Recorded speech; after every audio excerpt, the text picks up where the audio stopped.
गुरु प्यारी साध संगत जी, आप सभी को प्यार भरी राधा स्वामी जी।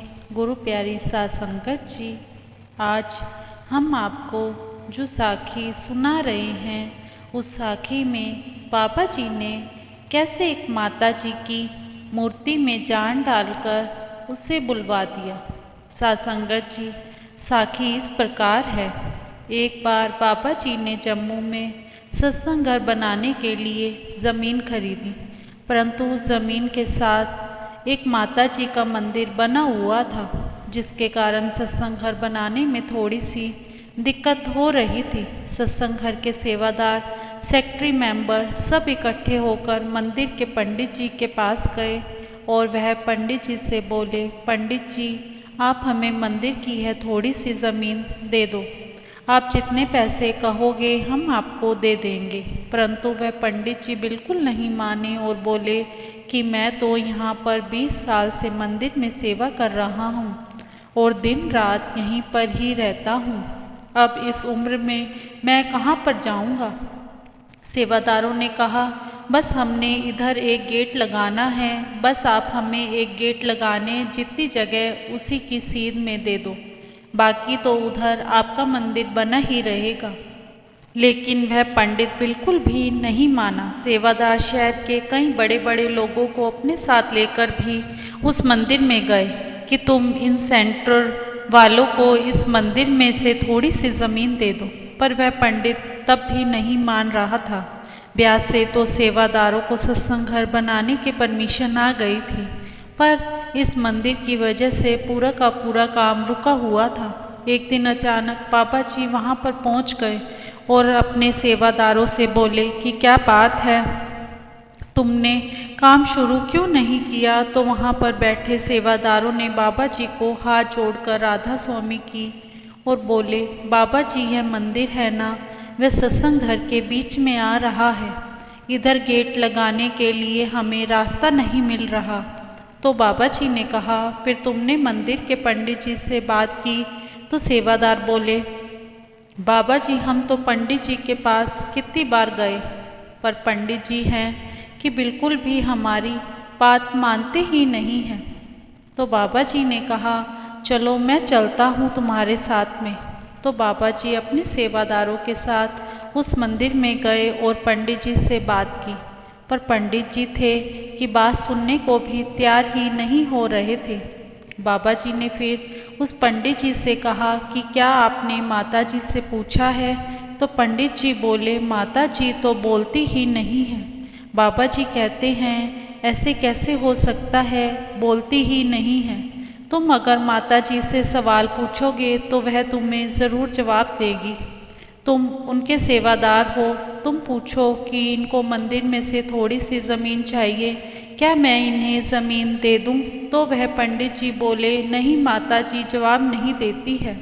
बाबा जी ने उस पंडित जी से प्यार से दोबारा कहा, भाई अब तू जा अपनी माता जी से पूछ कर आ, वह तुझे अब ज़रूर जवाब देंगी।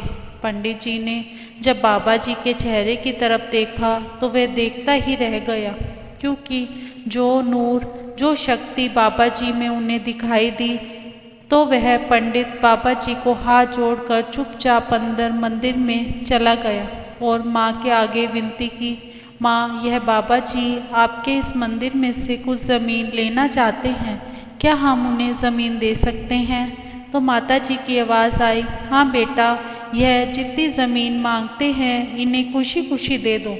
वह पंडित जी माता जी को बोलते देखकर बहुत हैरान हुआ और बोला, माँ, मैं 20 साल से इस मंदिर में तुम्हारी सेवा कर रहा हूँ, आज तक तुमने मुझसे कभी कोई बात नहीं की और आज बाबा जी के आने पर आप बोल रही हो।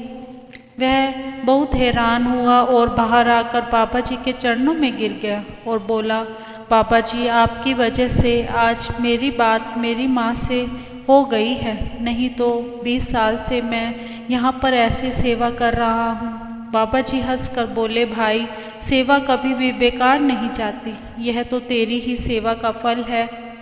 फिर बाबा जी ने पंडित से पूछा, क्या कहा तुम्हारी माता जी ने। तो पंडित जी बोले, माता जी ने कहा कि इनको जितनी ज़मीन चाहिए तुम खुशी खुशी दे दो, पंडित जी हाथ जोड़कर बोले, आपको सत्संग घर बनाने के लिए जितनी ज़मीन चाहिए आप ले सकते हो।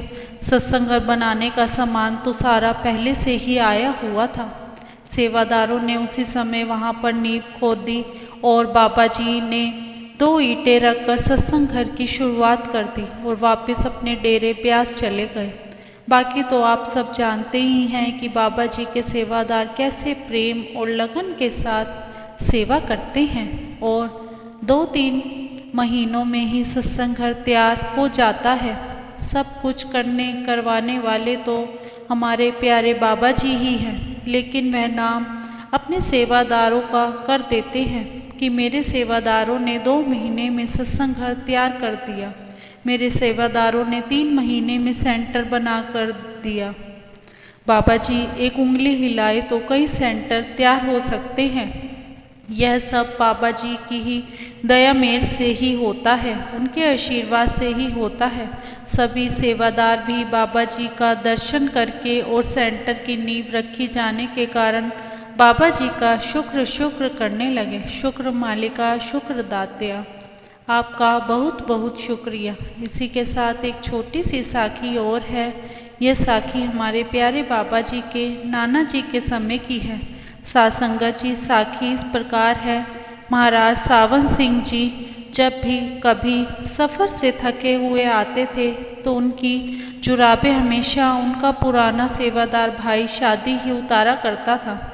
भाई शादी बाबा जी से हाथ जोड़कर हमेशा कहते थे, बाबा जी यह तो मेरी सेवा है और इस सेवा पर बस मेरा ही हक है, मैं यह अपनी सेवा किसी को भी नहीं दूंगा।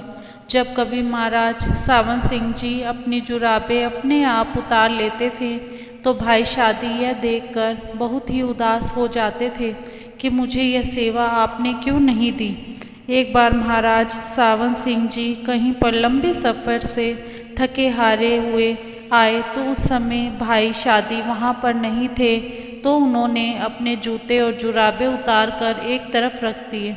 थोड़ी देर के बाद जब महाराज ने देखा कि भाई शादी तो इधर हमारी तरफ ही आ रहे हैं तो उन्होंने जल्दी जल्दी अपनी जुराबें डालनी शुरू कर दी। उनके पास कुछ सेवादार बैठे थे, सब हंसने लगे। भाई शादी अंदर आया तो सभी सेवादार चुप हो गए तो वह समझ गया कि दाल में कुछ काला है। उसने महाराज सावन सिंह जी से पूछा कि आप कब आए हैं? मैं तो उधर सेवा कर रहा था, मुझे तो आपके आने का बिल्कुल भी पता ही नहीं चला। महाराज जी बोले, भाई शादी हम तो 2 घंटे से आ गए हैं। तो वह बोला, फिर मेरी सेवा आपने खुद कर ली। तो महाराज जी बोले, देखो मैंने अभी तक जुराबें नहीं उतारी है। तो भाई शादी ने महाराज जी के पैरों से जुराबें उतारी और उनके पैरों को हाथों से प्यार से सहलाने लग गए। अगर शिष्य का प्रेम अपने गुरु के प्रति सच्चा और पक्का है तो गुरु भी उसके प्रेम से कभी अछूते नहीं रहते और गुरु भी शिष्य के इस प्रेम को कभी भी खोना नहीं चाहते। इसी के साथ इजाज़त चाहते हैं, कल मिलेंगे एक नई साखी के साथ। तब तक के लिए राधा स्वामी जी।